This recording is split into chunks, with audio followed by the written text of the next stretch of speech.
न इधर न उधर, सीधे मुद्दे पर नजर। और क्या है आज की खबर, आप देखना शुरू कर चुके हैं न्यूज 18 आपके पुनीत के साथ। तो खबर आई है म्यूनिख से। जी हां, जर्मनी के म्यूनिख में सिक्योरिटी कॉन्फ्रेंस का आयोजन किया गया, जहां पर दुनिया भर से नेता पहुंचे हुए। और इस म्यूनिख में अमेरिकी उपराष्ट्रपति जेडी वेंस और यूक्रेनी राष्ट्रपति वोलोदिमीर जेलेंस्की की भी मुलाकात हुई। इस मीटिंग में क्या हुआ है, अमेरिका का रुख इस जंग को लेकर क्या है, और यूक्रेन की तरफ से इस मीटिंग से पहले और बाद में क्या बयान आया है, पूरी खबर हम आपको बताएंगे विस्तार से। वैसे तो अमेरिका की तरफ से ट्रंप पहले ही ये कह चुके हैं कि वो रूस और यूक्रेन के बीच चल रही जंग को जल्द ही खत्म कराने वाले हैं। उन्होंने इसे लेकर एक नहीं कई दफा बयान दिया और यह भी बताया कि रूसी राष्ट्रपति पुतिन से उनकी 1.5 घंटे तक इस मामले में फोन पर बातचीत हुई है और अब जल्द ही जंग भी खत्म हो जाएगी। लेकिन म्यूनिख में क्या हुआ, क्या यूक्रेन अब सरेंडर करने वाला है या फिर वो कुछ शर्तें लगा रहा है? अमेरिका की तरफ से क्या कहा गया है और अमेरिका ने क्या कुछ शर्तें लगाई थी यूक्रेन के लिए, ये तो आपको पता ही होगा कि वो चाह रहा था कि खनिज, $500 बिलियन के खनिज उसे यूक्रेन की तरफ से दिए जाएं, क्योंकि अभी तक वो मदद कर रहा है।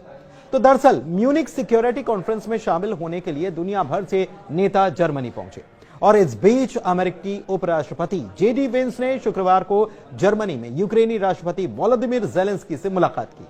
इस दौरान वेंस ने कहा कि अमेरिका यूक्रेन में टिकाऊ और स्थायी शांति का पक्षधर है और हम ऐसी शांति नहीं चाहते जिससे कि आने वाले सालों में पूर्वी यूरोप में संघर्ष शुरू हो जाए।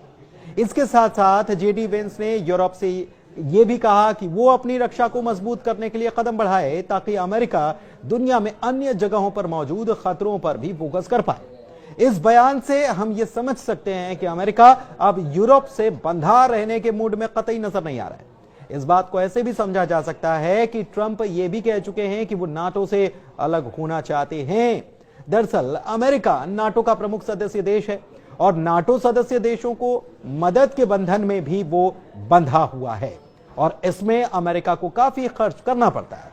लेकिन ट्रंप अब इसके मूड में नजर नहीं आ रहे हैं, इसलिए वो बार बार ये कहते नजर आते हैं कि वो नाटो से अलग होने के मूड में हैं। लेकिन दूसरी तरफ म्यूनिख में जेलेंस्की यूक्रेन की सुरक्षा पर जोर देते नजर आए। जेलेंस्की ने वेंस के साथ मुलाकात जो हुई इसके बाद कहा कि हमारी बीच अच्छी बातचीत हुई है, भले ही यह हमारे बीच की पहली मुलाकात थी लेकिन ये आखिरी नहीं है। यूक्रेन के राष्ट्रपति ने एक्स पर लिखा है कि हम जल्द से जल्द सुरक्षा गारंटी के साथ शांति समझौते के लिए तैयार बैठे हैं।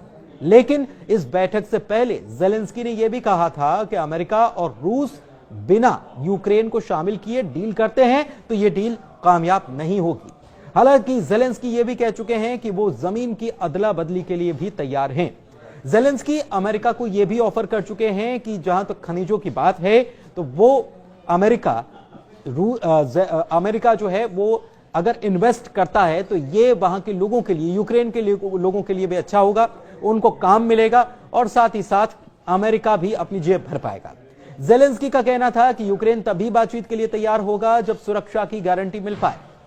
उनका यह भी कहना था कि वो पुतिन के साथ बैठक करने के लिए भी तैयार हैं, लेकिन इससे पहले सुरक्षा की गारंटी की बात तो होना चाहिए, वरना ये सारी कोशिशें बेकार हैं। यानी कि यूक्रेन के राष्ट्रपति वोलोदिमीर जेलेंस्की ने यह कहा कि वो रूसी राष्ट्रपति पुतिन से मिलने को तो राजी हैं, लेकिन वो ऐसा तभी करेंगे जब अमेरिका, यूरोप और यूक्रेन के पास एक साझा योजना होगी।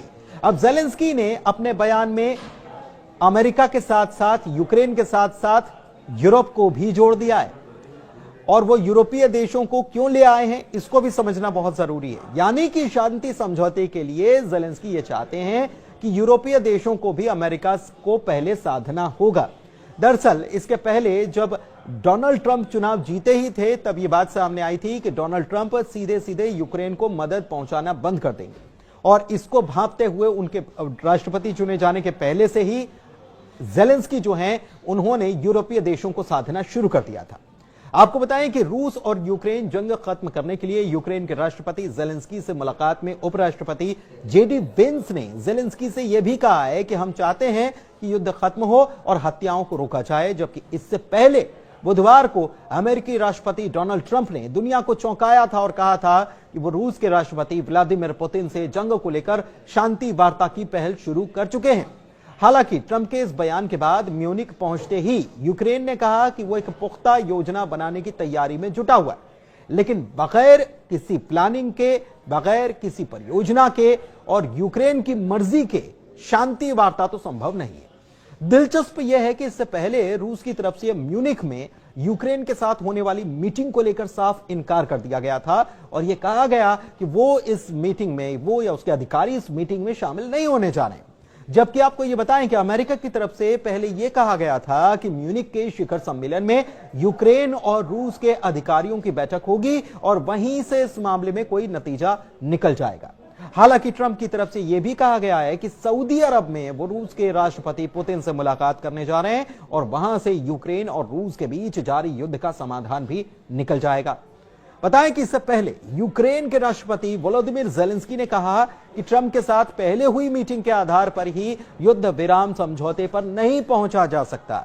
अगर जो हमने पहले मीटिंग की है उस पर कुछ बातचीत हुई है तो ऐसा नहीं है कि उसके पॉइंट्स ही आप लागू कर दें। म्यूनिख में अमेरिकी उपराष्ट्रपति जेडी वेंस से मुलाकात के पहले भी ज़ेलेंस्की ने कहा था कि कुछ मसले ऐसे होते हैं जिन्हें सुलझाने के लिए दो राष्ट्राध्यक्षों का मिलना जरूरी होता है। यानी कि ज़ेलेंस्की हर हाल में यह चाहते हैं कि कोई भी बात होने से पहले या फैसला होने से पहले यूक्रेन की न केवल सुनी जाए बल्कि उनकी शर्तों का पहले ध्यान रखा जाए। इससे पहले अमेरिका की तरफ से कहा गया था कि यूक्रेन को नाटो में शामिल होने के बारे में भूल ही जाना चाहिए। इसके साथ ही अमेरिका ने यह भी कहा था कि यूक्रेन की सुरक्षा के लिए यूरोपियन देशों को भी आगे आना चाहिए। जबकि ज़ेलेंस्की ने यह साफ कह दिया कि वो सुरक्षा की गारंटी चाहते हैं और नाटो में शामिल होना उनके लिए सबसे सस्ता और मजबूत ऑप्शन है। धन्यवाद।